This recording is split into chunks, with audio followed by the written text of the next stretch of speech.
छात्रों, आज हम लोग चैप्टर 1 लाइफ प्रोसेस का ही अगला भाग हम लोग पढ़ेंगे। Class 10 subject biology. तो फर्स्ट चैप्टर में लाइफ प्रोसेस के बारे में दिया है। इसके पहले वाले वीडियो में हम लोग लाइफ प्रोसेसेस इन एनिमल के बारे में पढ़े थे। आज हम लोग पढ़ेंगे न्यूट्रिशन इन प्लांट। प्लांट में पोषण कैसे होता है, इसके बारे में हम लोग पढ़ेंगे। तो हम लोग ये जानते हैं कि प्लांट ही भोजन का मुख्य स्रोत है।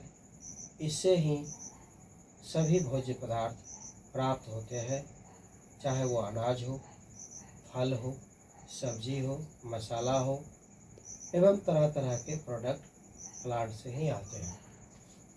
प्लांट में न्यूट्रिशन 3 तरह से होता है।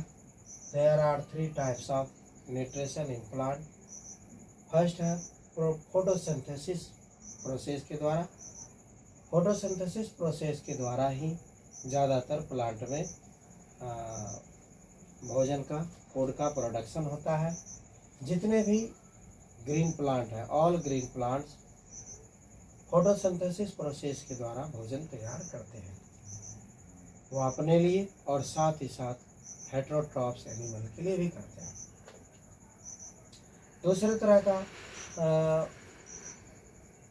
न्यूट्रिशन इन प्लांट में है आपको सेप्रोफाइट।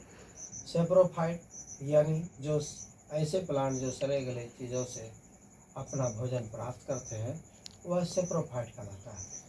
तो सेप्रोफाइट में सिर्फ एक मशरूम है ना, जो कलर में वाइट होता है, और यह सड़े गले चीज़ों पर प्रोड्यूस होता है, उसी से अपना भोजन प्राप्त करता है। तीसरे तरह का न्यूट्रिशन प्रोसेस है, जिसे पैरासाइट प्रोसेस कहा जाता है। यह एक प्लांट में भी यह प्रोसेस होता है। यह एक ऐसा प्रोसेस है जिसमें कुछ पैरासाइट प्लांट दूसरे पर डिपेंड होकर के उससे अपना भोजन प्राप्त करते हैं। वह पैरासाइट कहलाता है। जैसे इसमें अमरबेल या कसकटा, अमरबेल या कसकटा का पौधा है, जो दूसरे प्लांट से लिपट कर आता है और उससे अपना भोजन प्राप्त करता है। तो ये 3 विधि है प्लांट में न्यूट्रिशन का, जो लाइफ प्रोसेस के अंतर्गत आता है। फोटोसिंथेसिस, सेप्रोफाइट्स और पैरासाइट। अब है कि फोटोसिंथेसिस क्या है, प्रकाश संश्लेषण क्या है। तो प्रकाश संश्लेषण एक ऐसी प्रक्रिया है जिसमें सभी हरे पौधे प्लांट के लिए भोजन बनाते हैं। इसमें कच्चे पदार्थ के रूप में carbon dioxide, water, chlorophyll, sunlight, ये सब लेते हैं। In this process oxygen gas इस प्रोसेस में रिलीज होता है और ग्लूकोज का निर्माण होता है। Photosynthesis has been take place in the leaf. पत्तियों में ही फोटोसिंथेसिस की प्रक्रिया होती है, इसलिए leaf is called kitchen house of the plant. इसलिए पत्तियों को kitchen house of the plant कहा जाता है। अब देखिए छात्रों, इस फोटोसिंथेसिस प्रक्रिया को हम एक समीकरण के द्वारा भी दर्शा सकते हैं, जिसमें सारी बातें शामिल हो जाता है।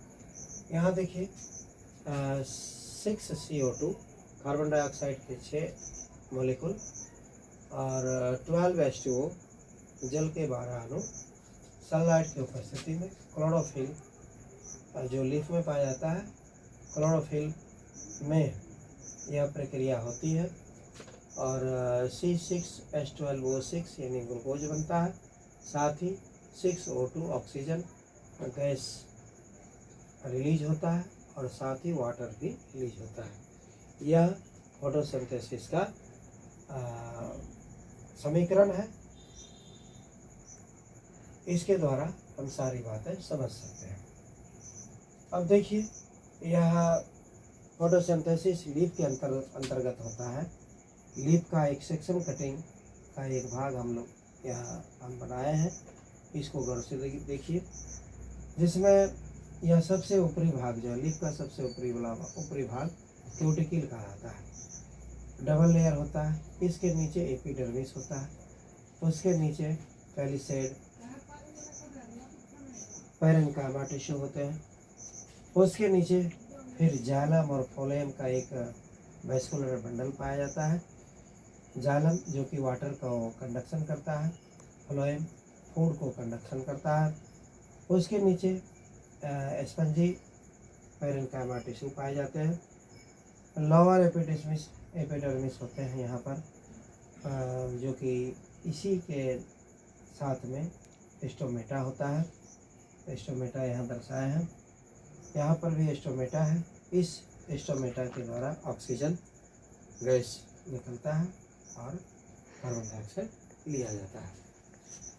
अब देखिए छात्रों, कंपोनेंट्स ऑफ फोटोसिंथेसिस। फोटोसिंथेसिस के कौन कौन घटक हैं जिसके द्वारा फोटोसिंथेसिस प्रक्रिया की जाती है। इसमें देखिए मात्र 4 कंपोनेंट है और चारों ही बहुत ज़रूरी है, अत्यंत ज़रूरी है। इसमें पहला है सनलाइट, दूसरा है क्लोरोफिल, तीसरा कार्बन डाइऑक्साइड और चौथा में है वाटर। ये चारों कंपोनेंट की उपस्थिति में ही प्लांट में फोटोसिंथेसिस की प्रक्रिया होती है। इसके अभाव में फोटोसिंथेसिस की प्रक्रिया नहीं हो सकती है। तो आज के लिए बस इतना ही। फिर नेक्स्ट डे हम लोग अगले क्लास में पढ़ेंगे। आप सबों को बहुत बहुत धन्यवाद। Thank you.